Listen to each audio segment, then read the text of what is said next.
Hello, this is Kazuyoshi Hisano. Thank you for visiting this podcast program. The title of the program is Habit Craft for Your Future, Transforming Thoughts and Actions. Well, we've been discussing about how to form a good habit. And habits does not work alone. And obviously, it would need a goal. So without the direction that you are heading, the formation of habit itself is always meaningful, but it will be effective because you have something that you want to achieve. It could be a big life, entire life, or it could be just a small task. Even if it's a small task, you will have a target goals that you want to achieve, and therefore your habits will be effective.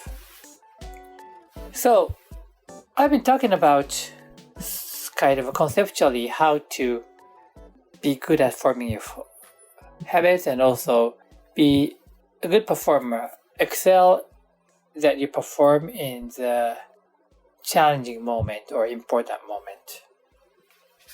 But of course, I understand that for everybody, we have a challenge, find difficulty, and struggle to do the best despite we know that we want to perform well.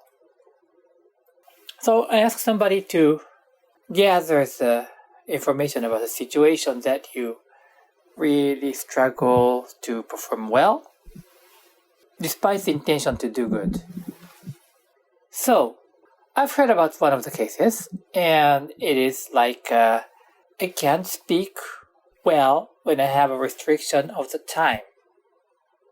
Like you are set to present in order, and like an example, you go to the board meeting and the first person will be brought into the room and he has 50 minutes to speak, and then after that second person will be brought into the boardroom and she has another 50 minutes, and these kind of things happen.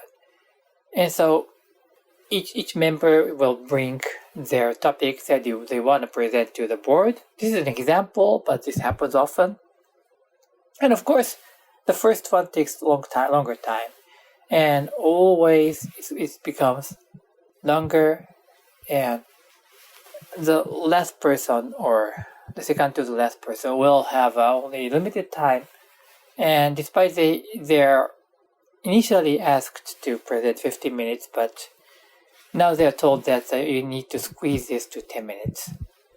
Or worse, like can you rush and just highlight the point within 5-6 minutes? And I know that sounds outrageous, but that could be the reality.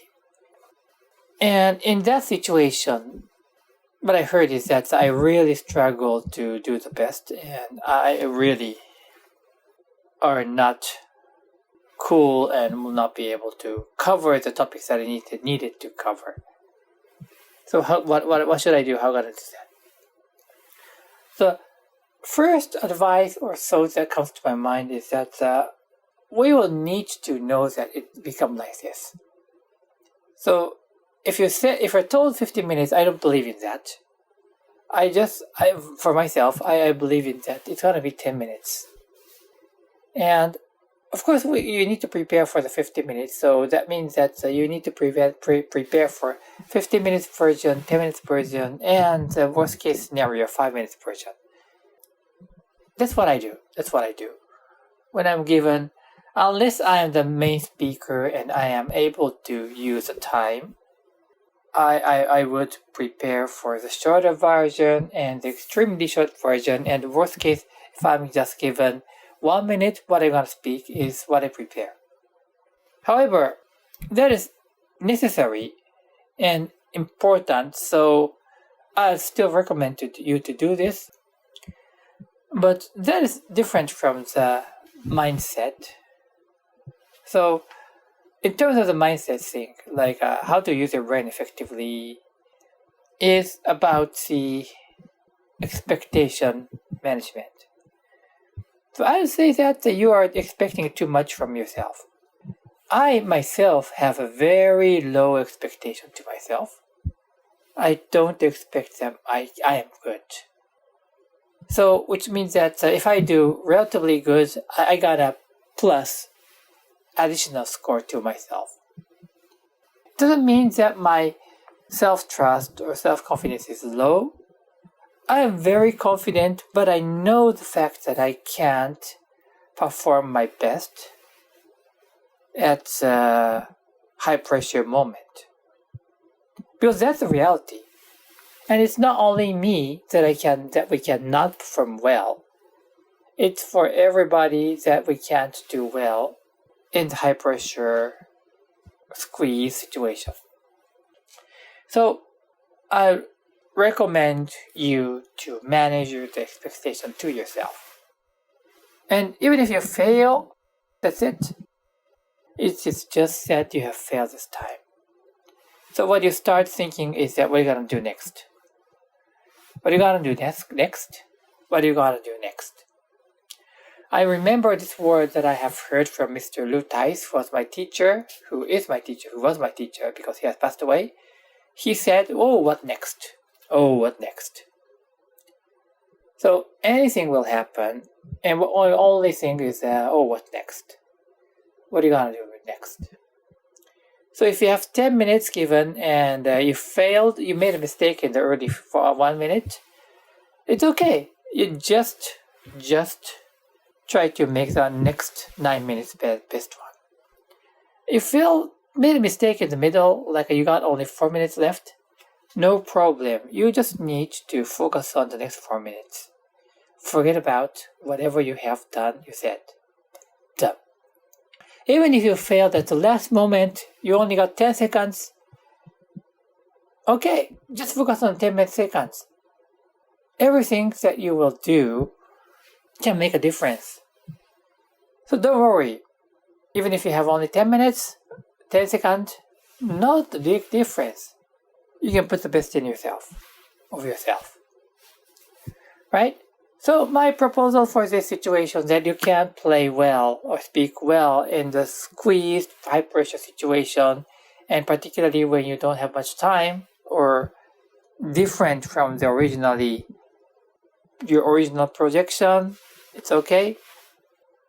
Just number one, prepare. This is upfront thing, but prepare for the 3 versions, like the average version, regular version, and the shorter version, and the extremely short version. And when the presentation or whatever has already started, okay, do it. Just do it. And you made a mistake in the middle, just forget, just move on.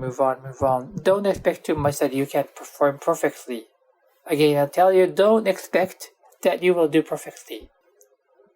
If you have a competitor, you want to push back because you made a mistake? No. You can't push back. If the more you want to push back, you made a mistake and they got a score. This I'm talking about the 1-1 match, and then you want to somehow push back and do that. Then your relax is gone and your performance will be poor. So even if it's a worse situation that you got something, a critical damage, but what you can do is to focus on your next step, and that is the whole thing about expectation management. Lower expectation despite you believe in yourself. Okay, I hope this helps, and I wish you would register for this podcast program or YouTube, and then if you have any questions, you can send a note through the podcast or whatever, through whatever resources. Okay, thank you very much for listening today, and I'll come back and like to communicate with you. Bye-bye.